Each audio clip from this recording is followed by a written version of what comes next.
tough to have bringing in Brock Nelson, the decision to go out and get him, and I guess subsequently move on from Casey, just the thought process there? There was no sort of connection. We were totally fine with having both because you're going to need center depth.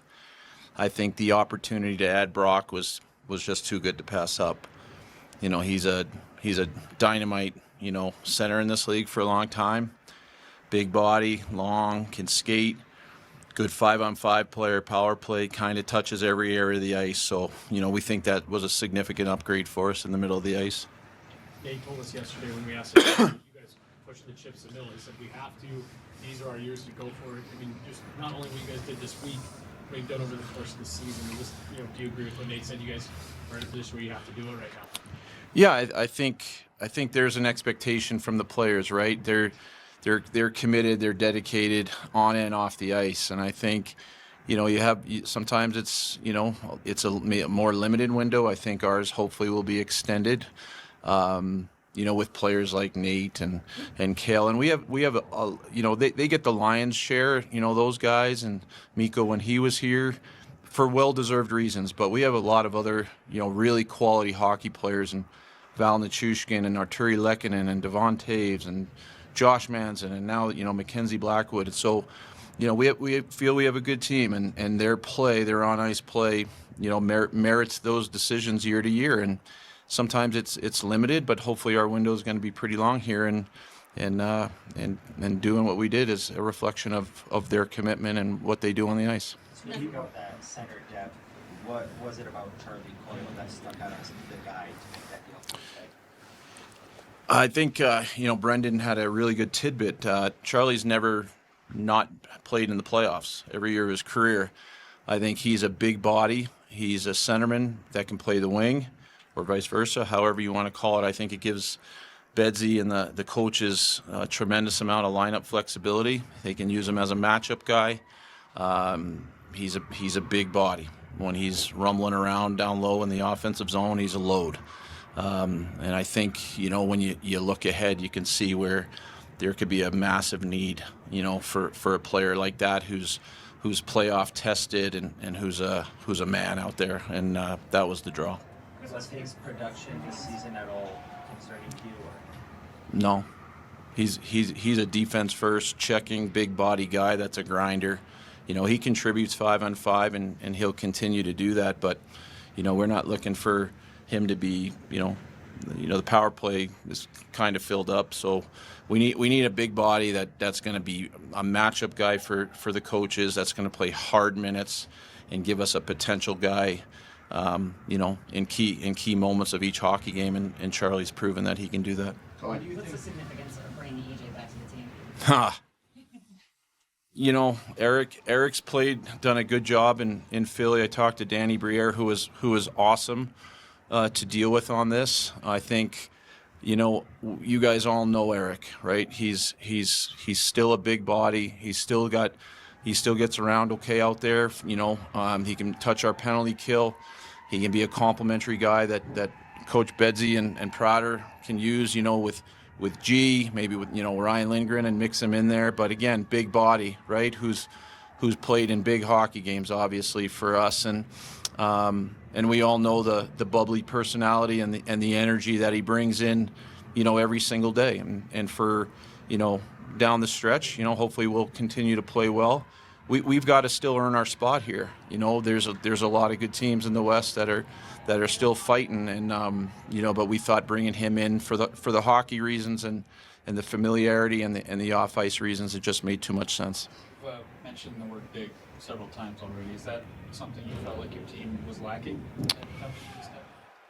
I don't know about lacking. We've been a speed attack team, and I think these guys, Brock Nelson can skate, right? He's that's why he's been such a good player and a big-time top two-line center in this league forever. And, Charlie is a big body who can do a lot of different matchup things. So definitely thought we needed to get a little bit bigger.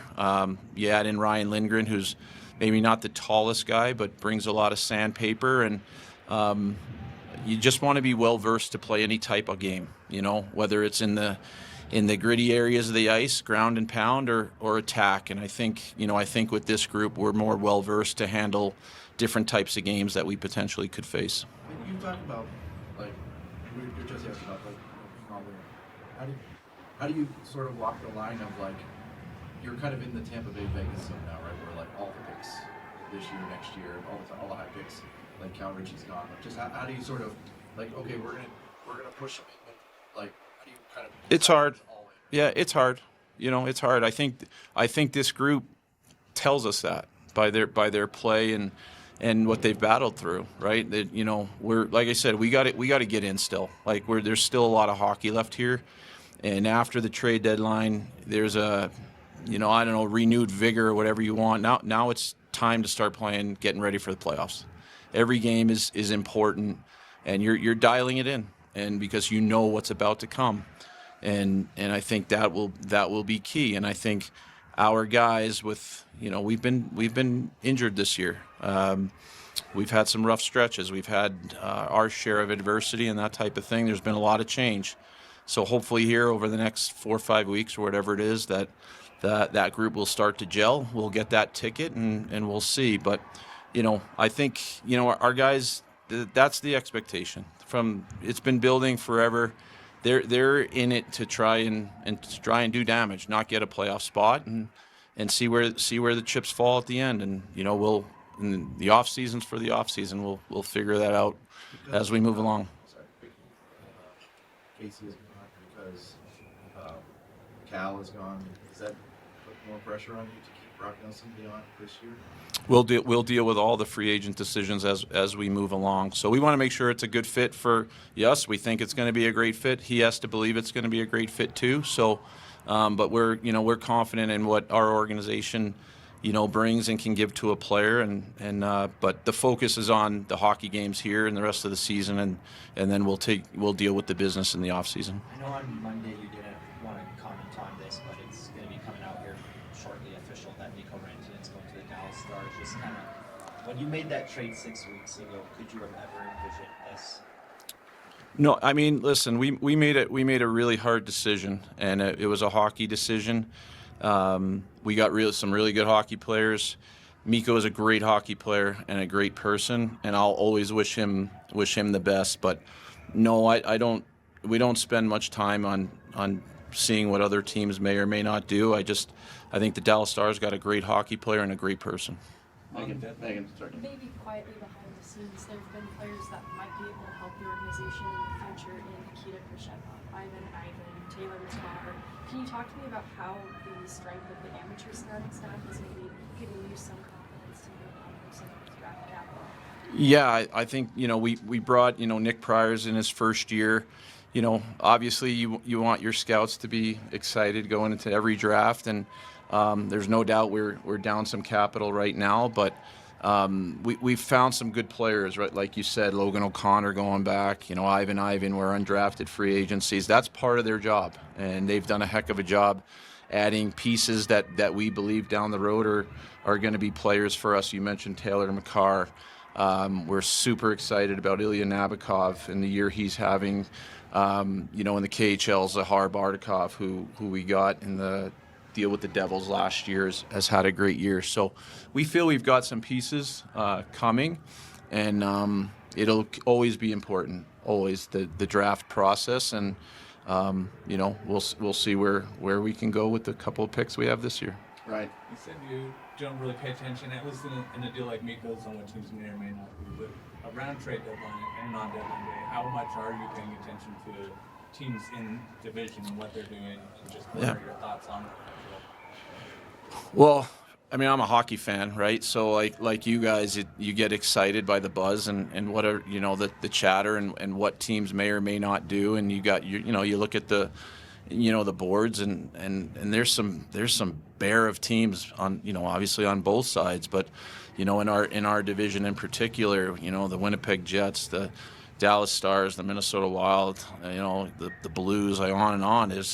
There's no easy nights, and you watch, you pay attention, and but you have what you have, right? You have a certain level of picks and prospects, and it doesn't sort of dictate, but you pay attention to it for sure.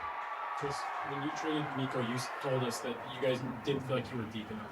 How much conversation went in before you pulled the trigger on that deal? We're going to use this extra cap space, this extra roster flexibility to add the depth, and how do you feel like where you guys ended up, with Brock and Charlie down the middle, Jack? Well, time will tell, Jess, right? I mean, that certainly, that's what we felt, right? We said we wanted to get deeper, and we got those picks, and we got deeper. Will it gel out? I don't know. That's why we play the games. But we feel that from last week till the team that's going to take the ice tomorrow. Listen, it's going to take time to gel, right? But we think we're excited about the group. We think Nathan's Nathan, right? He's all world, and now you add Brock Nelson, now Charlie Coyle and Jack Drew. He's played great hockey for us. He's given us a face-off guy and a utility guy, and Parker Kelly's found a role, and Ross Colton can slide into the middle of the ice. So we feel really good about our depth. We think you got to be really strong in the middle. Ryan Lindgren has added something to our back end. So, and then obviously McKenzie and Scott in the nets. So, look, we got to get it done on the ice now. But that's the goal is hopefully we've given them the ingredients for them to punch a ticket, gel, and see what can happen in the best time of the year that we all look forward to. Time for about 3 or 4 more. Why do you think he was basically here for like a year? Why do you think it didn't work as well as you might have expected for Casey, or just the second, let's say the second half of this season? Yeah, I think Casey played great hockey for us down the stretch last year, and he was a good player in the playoffs, and he got off to a really good start, whether it was the first 4 or 5, whatever it was in October, and I think he'd be the first to tell you that the last few months were a struggle. You'd have to ask him on that, but I do know that he cares and that he's a really good hockey player, and I think he's going to do really well for the Bruins. Devon Taves had mentioned that Brock Nelson and Zach Parise are really good friends, and that Parise had kind of reached out to him to influence him to coming to Colorado. Do you talk to do they reach out to you to kind of get an idea about maybe a player coming to? Yeah, look, the Islanders had to make a hockey trade, right? So, I think, that's just thinking about that. Zach, would have played with Devon and last year, and Devon Taves. Like we would ask Devon about players he'd know, but in this case, we knew the players so well. And his game speaks for itself over the last 9-10 years or whatever it's been for Brock. So we just had a player that we tried to get, and fortunate enough we were able to conclude a deal with Lou and the Islanders. Last one. Chris, go ahead. when you forecast the season way back when, you started back in August, September, and where the roster was and where the roster is now, did you see yourself turning over lines and defensemen and goalie and getting to the point where you are now at this point? I'm not sure. I didn't go in, Joe, myself, our staff, going to September, going we got a lot of work to do, and you wish that everything goes honky dory and you're healthy and everybody is playing up to their their A-level game. But that's not reality. That wasn't our reality this year. Certainly can't plan for injuries, adversity and that sort of thing. But I think we had to make adjustments, and every year you might have to make adjustments, and sometimes you can and sometimes you can't, and it could be for different reasons, whether it's cap or assets or things of that sort. So I just think we were just able to find pieces that made sense for us and made sense for the other team. But I think Brendan, I saw it yesterday, something like 40 guys or whatever it is. You never want that because that usually means something not so good has happened multiple times. So, but I'm proud of the way the guys have responded. I think, the adversity that we faced earlier in the year and that sort of thing is, I think we have an excited group of hockey players, out on the ice today and at what the moves did. Now, again, they got to gel. We got to get points. We got to find our way, but. I think I think there'll be a buzz. At least that's the goal.